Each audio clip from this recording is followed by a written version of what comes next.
Of course, the rain showed up on the first day of the Seattle Seahawks training camp with pads. And, thank goodness for that, because it felt like a real football day with the pads going on and the players kind of heightened energy. So let's get to the video. Let's go, baby. Let's go, baby.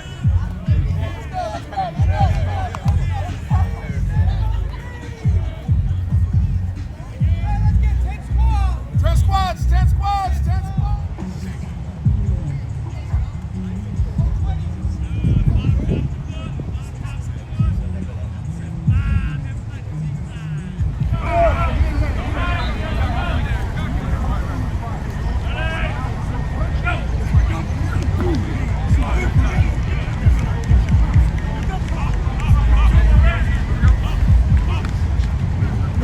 Here we go.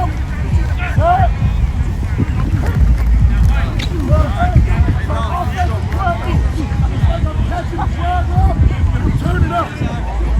Switch sides.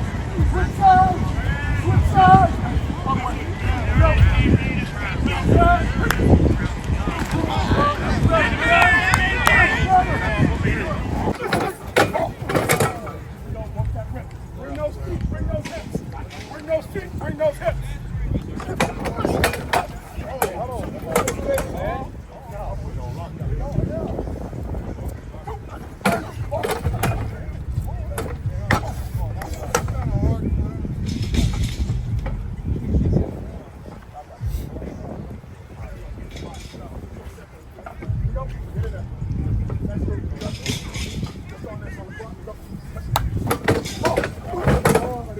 Quick.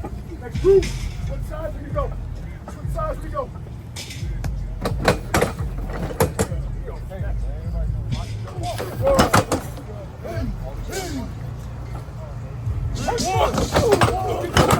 Get yourself set.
It's been a while since we had the pads on, I feel, so we're just getting back into it, but it was a good one. I was excited to see everybody out there, to see all the guys, and, especially going through the off season, getting ready for the season, it's one of the next step. You have all OTAs to get ready, beginning of camp, and now it's like, all right, pads are on, let's get to it. Well, you went from 1 sack to 9 sacks. Are you going to 18 this year? What's your plan for year 3 in the NFL? Just this, it's the game of football. You never know. There's ups and downs. There's a lot of things that can happen. Obviously, my goal is to be better than I was last year. It's always that. But at the end of the day, I can't control that. I just got to do what I can do and making sure my game's getting better every day. Where do you want to see your game improve the most? For me, especially, is noticing plays before pre-snap. There's a lot of things that happen pre-snap that can give you tells and things that you can see beforehand. And one of the things, especially from last year, I noticed there were plays that I felt like I left on the table. To be able to capitalize on those plays and see those plays pre-snap and earlier and be able to make most of those plays. How important is that in this defense, realizing the pre-snap just because of the tempo that Mike's trying to have you guys play? It's very important. You know, we have a lot of stuff moving. We're moving really quickly, so you got to be able to do your job, understand your assignment, and on top of that, look for your keys, look for the pre-snap alignment, things that you know, formations, everything. So that's one of the things that you have to be ready for and be able to be adaptable to. Communication, we've heard that's also a key in this defense, obviously. Yeah, for sure. And did you have to do anything extra on that, or that's just an evolution of your game in terms of the defense? How to communicate in the pre-snap with intentionality? I mean, it's definitely just something you learn about when you're watching the game of football. You're understanding what's going on, and when you see tells and things, don't keep to your vest. Say it to the team, give everybody a chance to see what you see. From the sideline, it sounds like every single person on the defense is talking or yelling something to somebody before the snap. Is it as chaotic as it sounds? No, I mean, for us, it's more of a sympathy. You know, it's something that, from the outside looking in, it probably does sound chaotic, but to us, everyone knows what we're saying, and it's, you know, it means something to somebody. It may not mean something to all 11 guys, but it means something to somebody. So the communication may sound crazy and everyone's talking at each other at the same time, but at the same time, we all are hearing. You know, so it's like everybody excited. We're still trying to learn the tempo, trying to figure out the physicality as far as what the coaches allow and what they don't want us to do, because we still got to be able to protect one another. But I think the defense did a great job today. Obviously, we were able to kind of include all of our installs up to this point today, and I think that the defense showed a lot of variety in their coverages and the blitzes.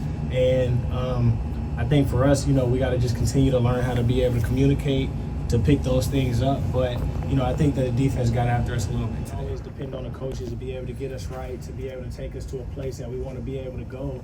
It's just going to be us, and it's going to have to be that accountability. And I think my biggest thing is, at the beginning of camp, everybody wants to play, right? Everybody wants to make the team, but what are we going to look like towards the end of the season? What are we going to look like towards the middle of the season? Because that's what's going to dictate how far this team's going to be able to go. It's not going to be the beginning of the season. It's going to show you who we are in the middle of the season, but at the end of the season, that's where we got to be, where we already wanted to be. All right, so there you go. You saw the B-roll and some elongated B-roll on the offensive drills. I kind of wanted to showcase that, to see the uniqueness of the drills that they're doing. This offense is really, really brewing up, and you heard a little bit from Tyler Lockett, and then, of course, Boye and Mafe. I know we talk a lot about the defense, and but the offense, too. Don't sleep on what Ryan Grubb is trying to do here. And also, in terms of practice itself, it was all defense. You could tell that they had been waiting to hit somebody and get their pads on somebody. So, yeah, it was a spirited practice with the defense kind of, you know, on their toes a little bit.